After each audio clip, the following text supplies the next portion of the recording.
जाते हैं। भवन की यात्रा यहाँ से शुरू होती है। पहाड़ियों की ऊंची ऊंची चोटियों के साथ हमारी यात्रा शुरू होती है।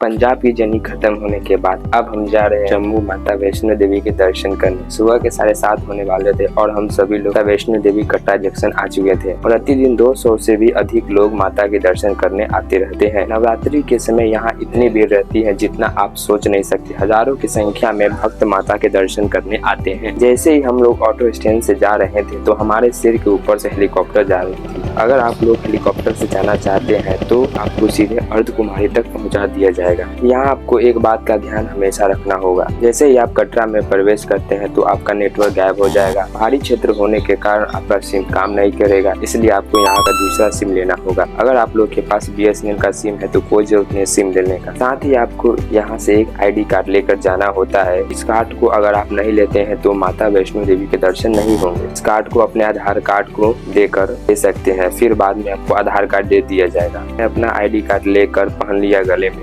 फाइनली अब हम लोग ऑटो से बाणगंगा की तरफ निकल पड़ते हैं। Let's enjoy.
देर में हम लोग ई-रिक्शा पॉइंट पे आ गए। यहाँ पर हमारी बैग्स और सामान की चेकिंग होगी। बैग्स और सामान की चेकिंग होने के बाद अब हम लोग प्रस्थान करते हैं बाणगंगा की तरफ। ये रहा बाणगंगा, जिसमें अभी उतना पानी नहीं है और बरसात के दिनों में पूरी तरह से पानी भरा हुआ रहता है। यहाँ की इमारतें इस तरह से बनाई जाती है जिससे किसी को नुकसान न हो। कहा जाता है कि श्री हनुमान जी को जब प्यास लगी तब माता ने बाण चलाकर जल प्रकट की। हनुमान जी ने इस जल को पीकर अपनी प्यास बुझाई और माता ने अपने केश को इस जल में धोई थी।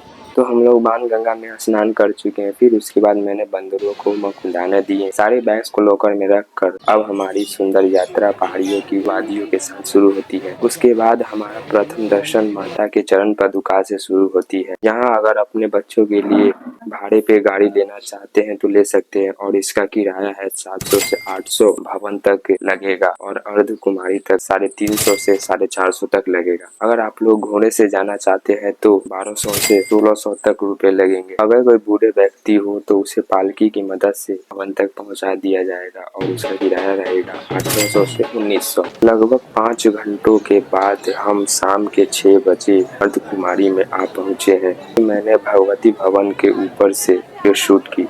अर्धकुमारी को गर्भ गुफा के नाम से भी पहचाना जाता है। गर्भ गुफा इसे इसलिए कहा जाता है कि माता ने भैरवनाथ से 9 महीने तक इस गुफा में छुपी हुई थी, इसीलिए इसे गर्भ गुफा के नाम से भी जाना जाता है। गर्भ गुफा का हम लोगों ने रजिस्ट्रेशन कर चुके हैं और हमारा नंबर है 330। कल रात्रि के समय 12 बजे आएगा हमारा नंबर। अगले दिन सुबह सुबह माता वैष्णो देवी के भवन के लिए हम लोग प्रस्थान करते हैं। भवन की यात्रा यहाँ से शुरू होती है। पहाड़ियों की ऊंची ऊंची चोटियों के साथ हमारी यात्रा शुरू होती है।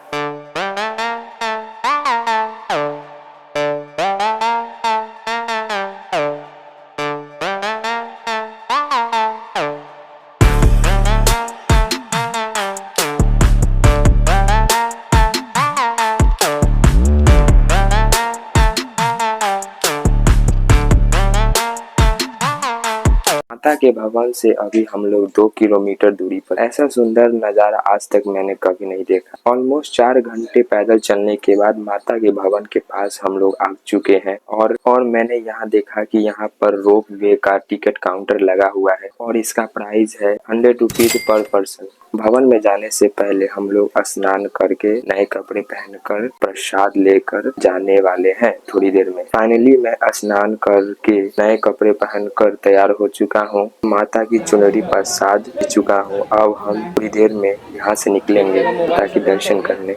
पहले हमारी दर्शन माता की हो चुकी है। भवन के अंदर चमड़े का बेल्ट, स्मार्टफोन, मोबाइल्स और फोन अलाउ नहीं है, इसलिए हम लोगों ने वहाँ की वीडियो शूट नहीं कर पाए। कोई बात नहीं, भैरवनाथ का व्यू देखने को आप लोगों को जल्द ही मिलेगा। अब हम लोग निकलते हैं भैरवनाथ के दर्शन करने। सभी लोग कहते हैं कि माता ने त्रिशूल से भैरवनाथ के सिर को धड़ से अलग कर दिया था और भैरवनाथ का सिर 3.5 किलोमीटर दूर जाकर गिरा है। अगर आप लोग रोपवे से जाना चाहते हैं तो भैरवनाथ के दर्शन करने तो जा सकते हैं, नहीं तो पैदल भी आप लोग चल सकते हैं सीढ़ियों से। मैं सीढ़ियों से जंगल की हरियालियों के आनंद लेते हुए भैरवनाथ के दर्शन करने निकलता हूँ। अभी हम लोग शाम के 5:30 बजे तक भैरवनाथ के स्थान पर आ चुके हैं। अभी मैं सबसे ऊंचे स्थान पर आ चुका हूँ, जहाँ से भैरवनाथ और माता वैष्णो देवी के भवन को आसानी से मैं देख सकता हूँ। मेरे अलावा पहले से बहुत सारे भक्त यहाँ पर आए हुए हैं। थोड़ी देर मैं भैरवनाथ के मंदिर के अंदर आ चुका हूँ। आज भी यहाँ माता वैष्णो देवी के त्रिशूल है। दर्शन होने के बाद हम लोगों ने माता वैष्णो देवी के जयकारे लगाए। अब हम अर्धकुमारी की तरफ निकल रहे हैं।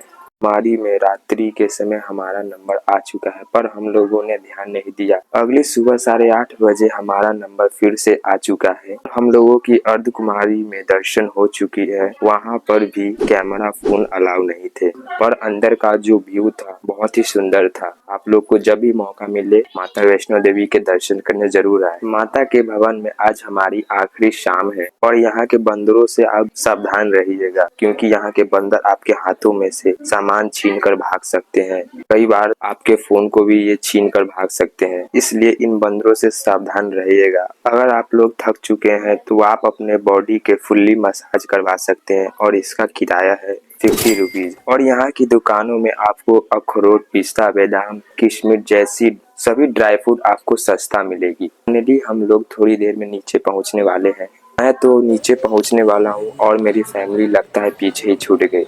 तो लगभग हमने बालगंगा से हमने ट्रैवल किए थे, तो वहाँ से हम लोग को 14 किलोमीटर लगा माता वैष्णो देवी के पहुँचने पर। और साथ ही हमें भैरव बाबा के स्थान पर पहुँचने में हमें लगभग 3.5 किलोमीटर का डिफरेंट था।